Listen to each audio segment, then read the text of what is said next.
Assalamualaikum warahmatullahi wabarakatuh. Selamat pagi Bapak Ibu penilai sertifikasi dosen gelombang 1 tahun 2025. Perkenalkan, saya Indah Setiawati dari program studi agribisnis jurusan Sosial Ekonomi Pertanian Universitas Jenderal Sudirman. Video ini dibuat untuk melengkapi persyaratan pengajuan sertifikasi dosen gelombang 1 tahun 2025, yaitu pernyataan diri dosen dalam unjuk kerja Tridharma Perguruan Tinggi pada bidang pengajaran. Pada kesempatan kali ini, mata kuliah yang akan saya ambil adalah mata kuliah kewirausahaan di bidang pertanian untuk mahasiswa D3 Agribisnis semester 2. Mata kuliah ini terdiri dari 3 SKS, 1 SKS teori, 2 SKS praktikum. Mata kuliah ini disampaikan dengan metode DIA, yaitu Delivery, Interaction, dan Assessment. Deskripsi mata kuliah kewirausahaan di bidang pertanian adalah mempelajari pengetahuan tentang kewirausahaan di bidang pertanian dari ruang lingkup definisi wirausaha, karakteristik seorang wirausaha, dan kemampuan seorang wirausaha dalam membangun dan menjalankan usahanya, serta contoh implementasinya sesuai kebutuhan muatan lokal perguruan tinggi dengan memperhatikan perubahan kondisi lingkungan baik eksternal ataupun internal. Capaian pembelajaran dari mata kuliah ini meliputi 4. Yang pertama adalah mampu menunjukkan sikap beretika, bertanggung jawab, mempunyai semangat kemandirian, tangguh dan disiplin, mempunyai semangat dalam memimpin, bekerja sama dalam tim, berjiwa kewirausahaan, mempunyai kepakaran dan kepedulian sosial terhadap masyarakat dan lingkungan, serta menerapkan nilai kejuangan Panglima Besar Jenderal Sudirman dan nilai-nilai Pancasila. Yang kedua, mampu mengembangkan gagasan dan desain kewirausahaan di bidang agribisnis serta mengkomunikasikan berbagai persoalan yang terjadi di masyarakat pedesaan. Yang ketiga, mampu memahami konsep keilmuan agribisnis yang meliputi subsistem agribisnis hulu, subsistem agribisnis usaha tani, subsistem agribisnis hilir, subsistem agribisnis pendukung. Kajian ini termasuk juga penggunaan bahan kimia untuk pertanian, pembibitan, produksi tanaman, penggunaan mesin pertanian, dan proses pengolahan produksi pertanian. CPL yang keempat adalah mampu mengidentifikasi, menentukan peluang, perencanaan bisnis, dan menilai kelayakan investasi usaha agribisnis pedesaan. Kemampuan yang diharapkan dari mata kuliah kewirausahaan di bidang pertanian terdiri dari 4 sub CPMK. Yang pertama, mampu menjelaskan pengertian dan konsep wirausaha, faktor pendukung usaha baru, dan sifat yang perlu dimiliki oleh seorang wirausaha. Kemudian sub CPMK 2, mampu menjelaskan pengertian profil usaha dan rintisan usaha wirausaha baru. Sub CPMK yang ketiga, mampu menyusun rencana usaha, dan yang terakhir adalah mampu menjelaskan dan menyusun strategi peningkatan produktivitas wirausaha di bidang pertanian. Materi pembelajaran pada mata kuliah kewirausahaan di bidang pertanian terdiri dari 8 subbahasan. Yang pertama, ruang lingkup wirausaha bidang pertanian, karakteristik wirausaha, kreativitas dan inovasi di bidang pertanian. Yang keempat, profil usaha. Yang kelima, business plan. Yang keenam, marketing plan. Yang ketujuh, finansial usaha. Dan yang terakhir adalah strategi peningkatan produktivitas wirausaha.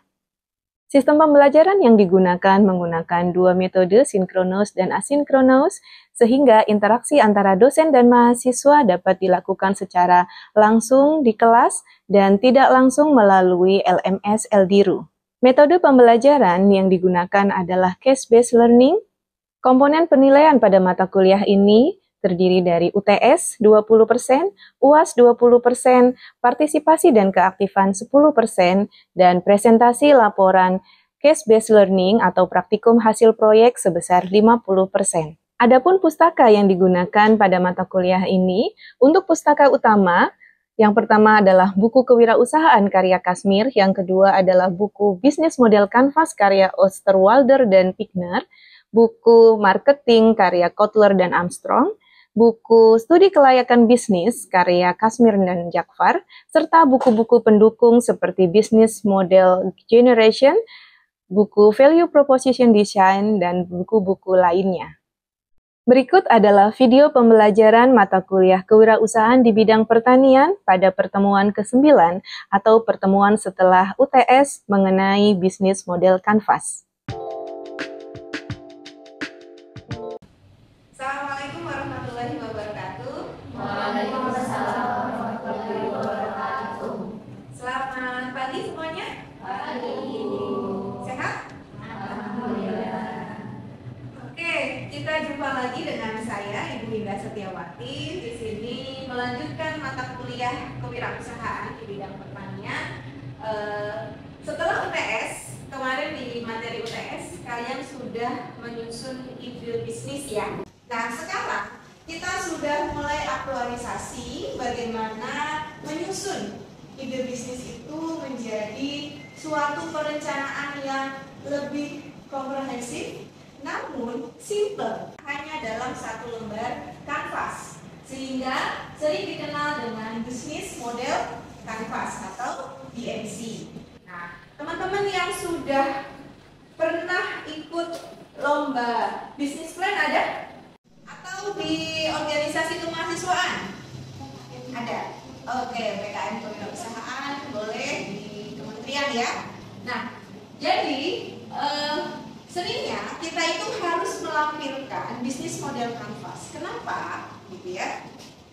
Karena bisnis model kanvas ini ya dinilai menjadi sebuah model bisnis yang sangat ringkas, gitu ya.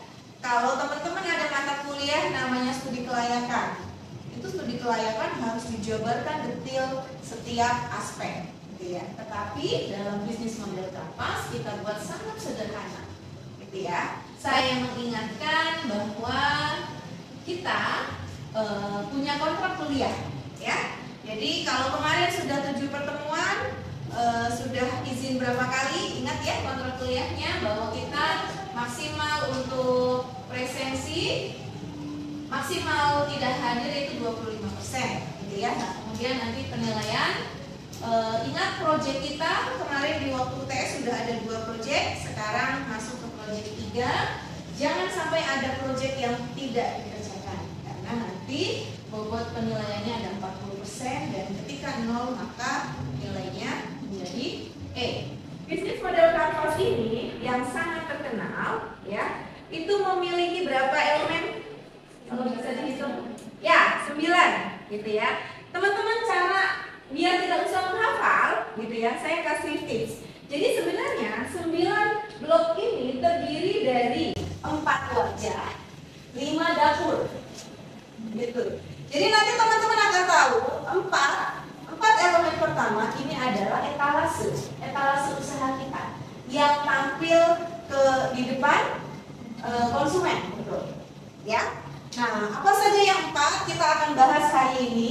Yang 5 yang urusan dapur ya, tapi kita harus rancang, itu ada di pertemuan berikutnya ya. Oke. Nah, ini tokohnya adalah Osterwalder ya. Nanti buku bisnis model kanvas banyak gitu ya. Yang pertama, nah ini ya, yang etalase usaha ya, saya sebutnya gitu ya. Nah, yang pertama, kalau ini ada customer service, ini value, customer relationship dan channel. Teman-teman pikirkan lagi kemarin menyusun ide bisnisnya itu awalnya dari mana? Benar dari customer relation customer segment? Coba. Atau dari mana dulu? Saya mau usaha. Kemarin Mbak lulus usahanya apa? Kopi. Kenapa usahanya kopi? Karena di era BNC itu kan banyak yang mudah ngatur. Oh, banyak mudah ngatur. Aktivitasnya, oke. Biasanya suka minum kopi. Oke. Dilihat adalah customer-nya dulu. Jadi kayak saya ceritanya Genzi mudah ngatur, gitu ya. Nah, ini yang lebih tepat daripada sekedar misalnya kalau tadi Mbak lulus jawab, kenapa usahanya kopi? Karena saya suka minum kopi atau karena saya sudah pelatihan menjadi barista. Nah, kalau jawaban yang kedua maka kurang tepat. Umumnya usaha seperti itu, ya. Jadi sebenarnya Osterwalder itu mengajarkan pada kita kalau berusaha, berwirausaha itu yang dilihat adalah customernya dulu. Bagaimana mengetahui segmen-segmen konsumen? Nah, ini ada berapa segmen ya? Kira-kira di ruangan ini ada berapa segmen? Saya dengan Anda satu segmen nggak? Tidak. Beda dari sisi apanya? Umur, oke. Kemudian selain umur, pendidikan, oke. Posisi saya dengan Anda? Profesi, betul, ya. Profesi. Terus kalau saya suka makan tidak pedas, Mbak Lulus suka makan pedas? Selera, gitu ya. Jadi customer segmen adalah kelompok-kelompok customer, ya. Jadi teman-teman, kita itu tidak pernah sama, ya. Kembar identik pun tidak pernah sama, pasti punya segmen, ya. Jadi customer segmen adalah kelompok-kelompok customer, ya. Jadi teman-teman, kita itu tidak pernah sama, ya. Kembar identik pun tidak pernah sama, pasti punya segmen. Segmentasi itu bisa ya berdasarkan usia, gender, hobi dan lainnya, ya. Nah, oke. Ini salah satu contoh produk PKN kewirausahaan buatan kakak kelas Anda, ya. Ini membuat sendok dan garpu, gitu ya. Oke. Siapa segmennya kira-kira? Ya, rumah makan, ya. Atau apa tadi? Oh, ibu rumah tangga, oke. Traveler gimana? Ya, gitu ya. Daripada membawa sendok yang besi, lebih baik membawa sendok sekali pakai. Tapi keunggulannya dia beda. Oke. Nah, kemudian yang kedua, ya, seperti yang tadi Mbak Lulus bilang, setelah Gen Z tadi apa? Mudah ngantuk, iya kan? Nah, jadi setelah kita menentukan customer segmennya, kita harus menentukan juga value propositionnya. Ya, value itu apa? Nilai. Ya. Oke, nilai yang ditawarkan atau nilai yang akan disajikan itu bisa fokus Anda di mana? Ya. Kalau orang minum kopi, kira-kira nilai yang dicari apa? Rasa, aroma, harga? Nomor berapa harga? Nah, tergantung customer segmennya, ya. Kalau pelajar, mungkin harga itu nomor 1 atau nomor 2. Nah, ini beberapa pertanyaan yang bisa Anda diskusikan nanti ya, ketika membuat value, ya. Jadi dalam menentukan value, nanti ada teknik yang baru saya tampilkan, ya.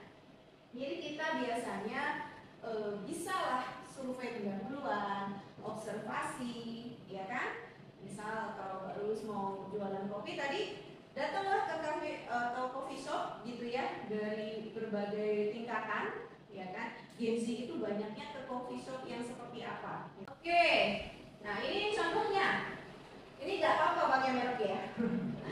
Oke, contohnya ini adalah sama-sama RTD ya, minuman ready to drink ya. Produk minuman ready to drink ini ya, value-nya sama. Ready to drink, mudah dibawa. Nah, ada nggak yang isinya lebih banyak? Seringnya ada di mana? Ini, ya kan? Ya, Anda perhatikan yang teh kotak.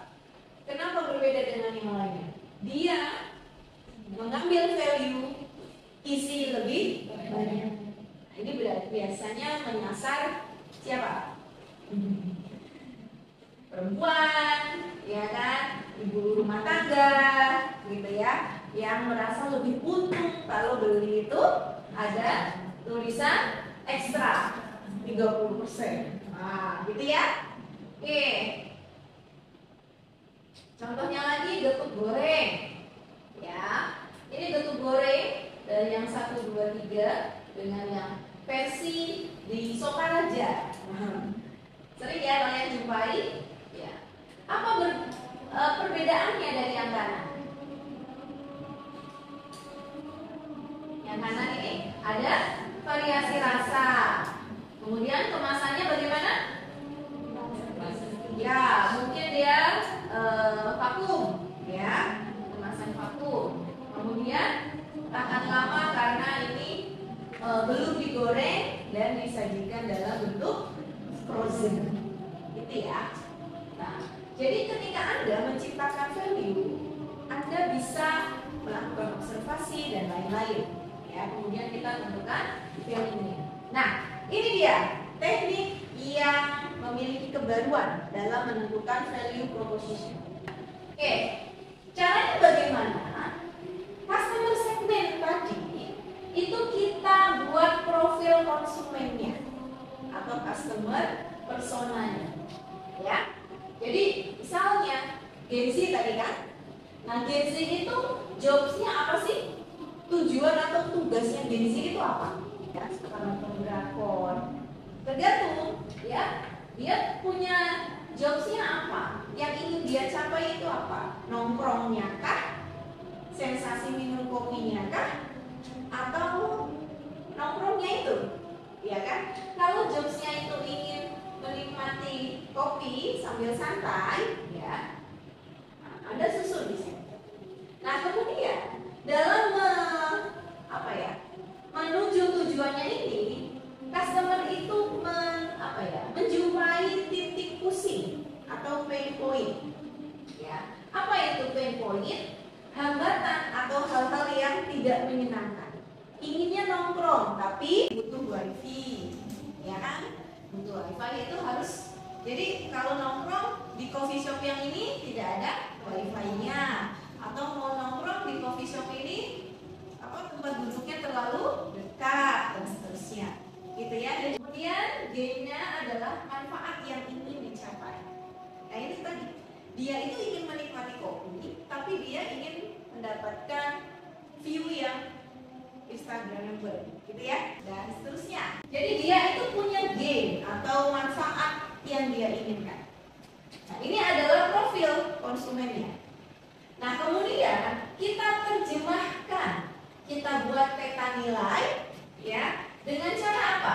Yang pertama adalah menciptakan fiturnya.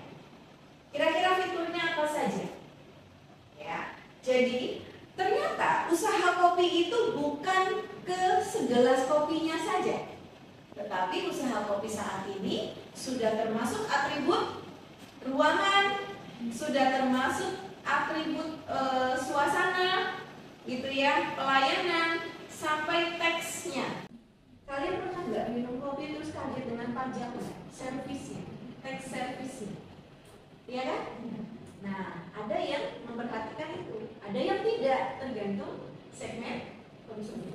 Nah, kemudian pastikan fitur-fitur itu bisa menjawab ini, pain reliever. Apa itu pain reliever itu?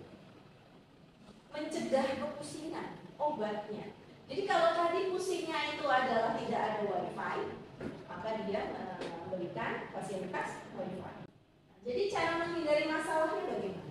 Nah kemudian game creator, ya. Jadi bagaimana dia menciptakan manfaat-manfaat itu, bahkan sampai ke fitur pembelian paket combo berlima misalnya, ya, atau paket ulang tahun, ya kan? Oke, value proposition sudah. Yang ketiga adalah channel.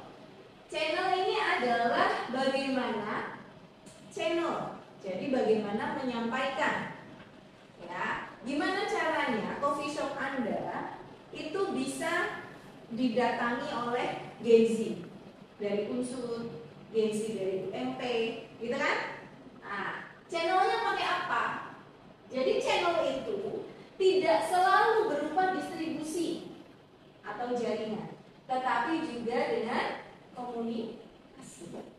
Coffee shop Anda ada di dekat Batu Raden, tetapi yang kuliah di bagian selatan mana? Unu, Unuiku gitu ya, yang jauh dari Batu Raden bisa mendengar. Maka Anda harus punya value yang lain agar orang itu mau mencari sampai lokasi yang lebih jauh. Nah ini contohnya, channelnya bisa dari iklan sosial media atau channel pribadi. Ya ini contohnya ya, bentuk goreng asli. Atau pakai partner. Ya, Anda konsinyasi dengan minimarket yang atau retailer yang banyak dikunjungi target konsumen Anda. Nah, kemudian yang keempat adalah customer relationship. Ya, berarti kalau di sini tidak hanya channel, tetapi ada relationship. Nah, siapa yang suka relationship? Kalau Gen Z itu lebih suka relationship atau introvert ya? Oke, nah jadi relationship itu membangun rasa suka, rasa loyal. Ya, gimana caranya? Gen Z bisa loyal dan bisa royal. Tandanya apa? Ya, mau membeli lagi atau malam mingguan selalu di situ, ya kan? Itu loyal. Kalau royal, ya mau mencoba menu baru, gitu kan? Tidak semua orang mau mencoba menu baru. Jadi membangun loyalitas, promosi gratis, perluasan market, ya itu semua dilakukan dalam rangka customer relationship. Oke, contohnya ya ini free delivery. Kalau kita baru buka biasanya melayani free delivery gitu kan. Customer service ya, baru belanja sekali sudah ditanya, disapa, gimana Kak kopinya, bikin ngantuk gak? Nah, gitu kan. Oke, nah teman-teman secara umum BNC gambarnya seperti ini ya. Namun pada hari ini kita hanya membuat 4 ya. Jadi nanti kita berberapa ini? 1, 2, 3, ada 13 ya. Kita bagi 4 kelompok ya. Berarti kita berhitung saja 1, 2, 3, 4 ya. 1, 2,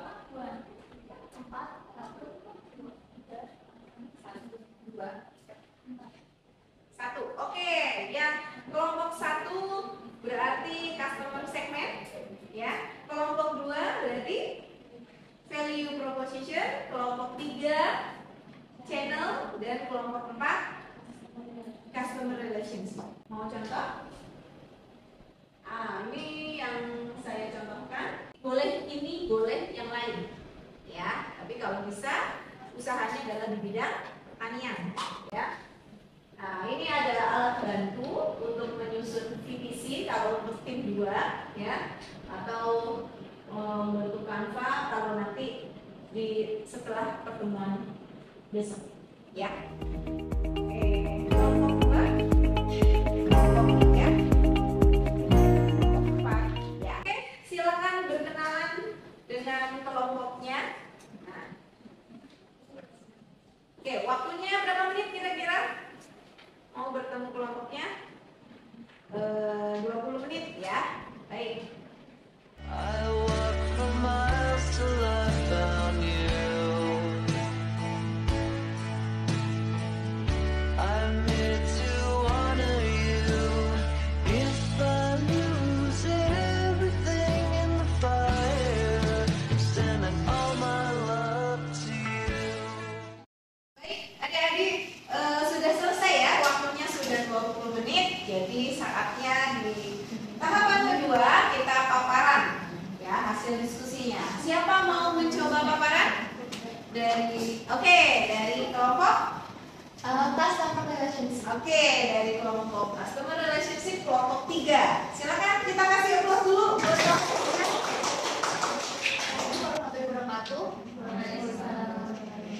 Di sini kami dari kelompok terkait customer relationship akan memaparkan bagaimana kita strategi untuk membangun hubungan baik dengan pelanggan. Jadi yang pertama kita mengadakan program loyalitas, yaitu adanya diskon membership melalui aplikasi, dan juga kita memberikan voucher untuk ulang tahun bagi pelanggan di hari ini. Oke, yang kedua ada program komunitas. Di program komunitas ini ada yang pertama kelas dan workshop barista, yang kedua adalah musik dan open mic, yang ketiga ada kolaborasi untuk UMKM lokal untuk produk bakery. Lalu yang terakhir ada customer feedback. Jadi nanti disediakan link atau QR di produk. Lalu yang kedua ada akun sosial media. Jadi bagi customer yang sering berinteraksi dengan pelanggan atau follower. Lalu yang terakhir ada giveaway dan quiz rutin dengan pelanggan. Oke. Banyak juga ya. Jadi programnya ada 3. Ada yang bentuk loyalitas, kemudian komunitas, dan yang terakhir Feedback dari feedback. Oke. dari Gen Z yang sebagai customer segmen kita untuk datang ke coffee shop kita, dan tujuannya semoga mencoba produk baru dari coffee shop kita. Sama Oke. seperti itu. Jadi cara mengakuisisi pelanggan yang komunal atau lebih banyak, gitu ya. Oke, kita beri aplaus. Sebaliknya, etalase bisnis kita yang terdiri dari 4 elemen ini kita pasang di sini, ya, dari kelompok 1, 2, dan 3 dan 4. Oke. Kita beri aplaus untuk kita semua. Ya, jadi etalase bisnis kita sudah jadi. Ya, pertama customer segmennya pekerja kantor, mahasiswa, pecinta kopi. Berarti ini sudah ke perilaku ya, segmen perilaku. Turis, oke. Food vlogger, oke. Kemudian value propositionnya kualitas premium, harga terjangkau, lokasi strategis, memberikan pengalaman dan inovasi produk. Oke, tadi customer relationship sudah, channelnya delivery, oke, delivery platform, e-commerce juga, melalui website dan sosial media, dan ada franchise. Oke, sudah cukup lengkap untuk etalase toko kita, etalase bisnis kita, mohon maaf. Dan di pertemuan berikutnya kita akan membahas 5 elemen yang lain, yaitu berkaitan dengan dapur bisnis kita. Ya, apa saja itu dan seterusnya bisa teman-teman pelajari dulu, ya. Kemudian nanti kita diskusikan dan akan menyusun lebih lengkap lagi untuk DMC-nya. Begitu, ada yang ingin didiskusikan atau ditanyakan? Cukup? Baik, kalau sudah cukup, saya di sini akan menutup dengan sedikit semangat, gitu ya. Jadi teman-teman, mengapa mata kuliah kewirausahaan itu wajib bagi semua jurusan? Karena kita sedang melaju untuk menjadi negara maju. Apa yang membuat ciri atau indikator utama negara maju itu? Adalah persentase penduduknya, rasio antara wirausaha dengan jumlah penduduknya. Jadi minimal 5% itu kita bisa menjadi salah satu indikator negara maju. Jadi kalau di LPDB itu ada impiannya 5 million entrepreneur, gitu ya. Jadi 5 juta wirausaha muda, dan tentunya kalian, gitu ya, nanti akan menjadi batu bata menuju Indonesia maju. Semangat untuk Indonesia maju. Semangat. Oke, terima kasih. Mohon maaf atas segala kekurangan. Saya pamit tutup kelas ini dengan bacaan hamdalah. Alhamdulillah. Assalamualaikum